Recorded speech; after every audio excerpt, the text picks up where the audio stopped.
My name is Terry Campbell, and this is the Weekly Voice. Our subject today is the misdeeds of the current administration at the federal level.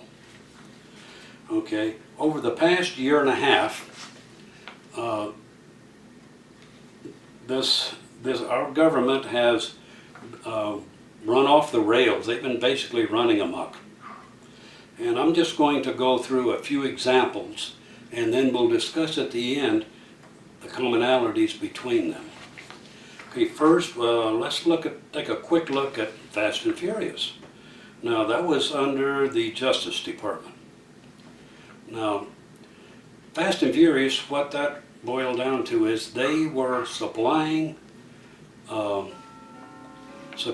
weapons to a vicious Mexican drug cartel.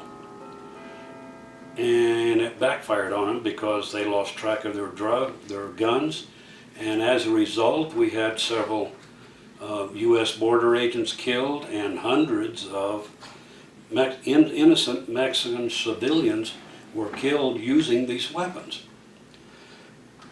Now, their actions violated their oath of office by giving aid to the enemy, and by not protecting the citizens of the United States. Now let's move on to Benghazi. I'm sure you've all heard of it. Now, Benghazi was under the State Department that this took place. Now, we were still trying to figure out who actually gave the order for the rapid response team that was stationed nearby to stand down. Now, whether they could have actually really saved the lives of our ambassador and our three very brave American citizens is still in question. But to not even try is criminal. Now, their actions were just inexcusable. We still don't know where, during this whole process, we don't know where the president was. We don't know where the Secretary of State was. And then afterwards, the administration just came out and bald-faced lied about what actually took place in an attempt to protect Islam. Oh, give me a break. This is the wrong way to go. And now, as far as I'm concerned, the current occupant of the White House and the Secretary of State and their minions have all violated their oath of office because they did not defend and protect the citizens of the United States, of which these four were citizens of the United States. Okay, now let's move on to spying on the Associated Press and Fox News. Now, this again is under the Justice Department, or good old boy Holder. Now Eric Holder, the Attorney General actually lied to a federal judge in order to get a secretive, illegal search warrant to go and to gather information on the Associated Press and the Fox News reporters and their families because they were doing their job. I mean, that just is unconscionable.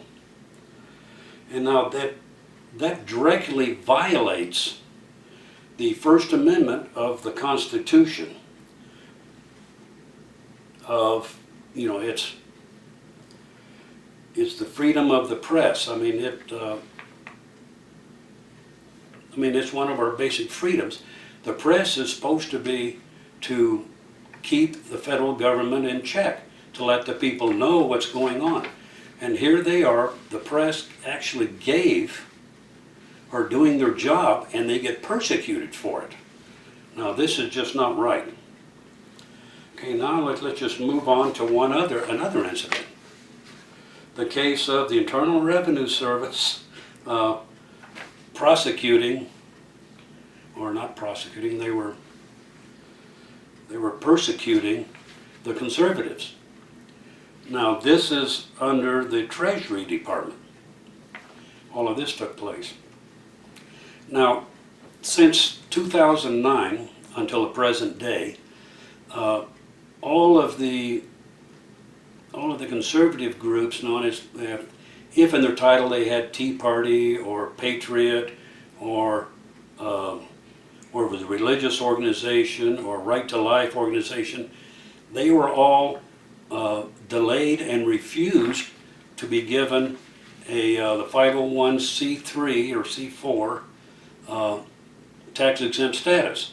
While during the same period of time, there was a multitude of progressive socialist type organizations that were awarded the tax-exempt status. Now, the questionnaires that were sent to the progressive groups just really, I mean, they were outrageous. If you would have answered them, you would be violating your own First Amendment right, freedom of speech and freedom of assembly. You would also be violating your Fourth Amendment rights of freedom of privacy. Be giving up your privacy rights. Now,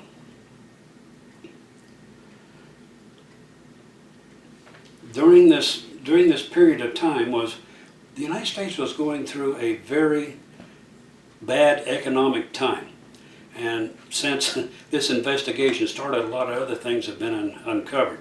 The fact that the IRS is going out throwing these lavish parties and traveling all over the place and spending millions of dollars on so-called training sessions, while the rest of the country, the regular middle-class Americans, we were fighting just to make ends meet.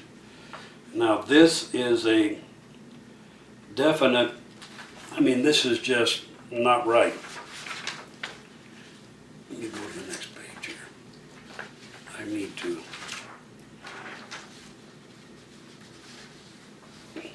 Well, see, the other thing that was just not right, if you listened on TV, one of their main, if there was nothing to hide, why did the IRS, one of their main executives over the tax-exempt department, plead the Fifth and refuse to testify before Congress? Now, you don't take the Fifth unless you got something to hide. I mean, that's just not right. Okay, let's move on to another little quickie point here. The unlawful spying on U.S. citizens. Now, this is the National Security Agency. Now, back in 2002, there was the Patriot Act was released. Okay. Now, under the Patriot Act, you were allowed to monitor calls from the United States to a foreign country, or from a foreign country to within the United States. But it was against the law to monitor a call that originated and terminated within the United States. That is written in the Patriot Act. Now, in the last 5 years, that has been polluted because they are now looking at all calls. That was not in the original Patriot Act. And people that complain that the Patriot Act is the cause of this, they have not read the Patriot Act. I have.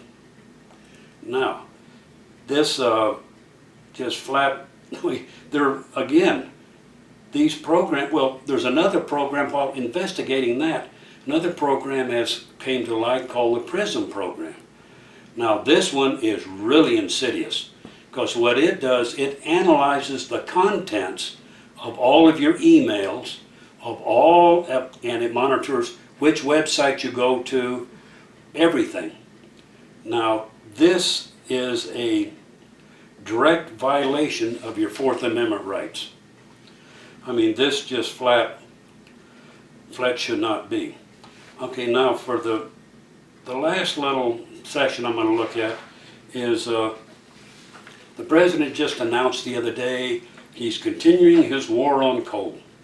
You remember back a few years ago when he was running for office that he said that he was going to shut down the coal industry and it would probably cause your price of electricity to skyrocket? Well, what happened was he got shut down back then because the House of Representatives 2454 and the Senate Bill 1733, which was the cap and trade bills, were both shot down in Congress. It was shot down in the Senate, and the House of Representatives did not pass. So what did the president do? He went to using executive orders. He's going around Congress and issuing executive orders to the EPA, the Environmental Protection Agency. Boy, is that a misnomer. At any rate, they are, see, I got some major problems with them because what they're talking about is the contents of CO2 in the atmosphere. And they're talking about it's causing global warming and that whole mess. Well, number one, global warming is a hoax.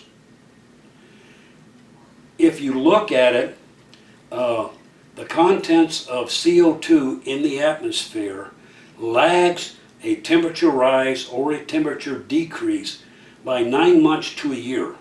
That is a proven fact by history. Therefore, CO2 content cannot cause a change of climate. It only reacts to a change in climate. So, we're going to wrap.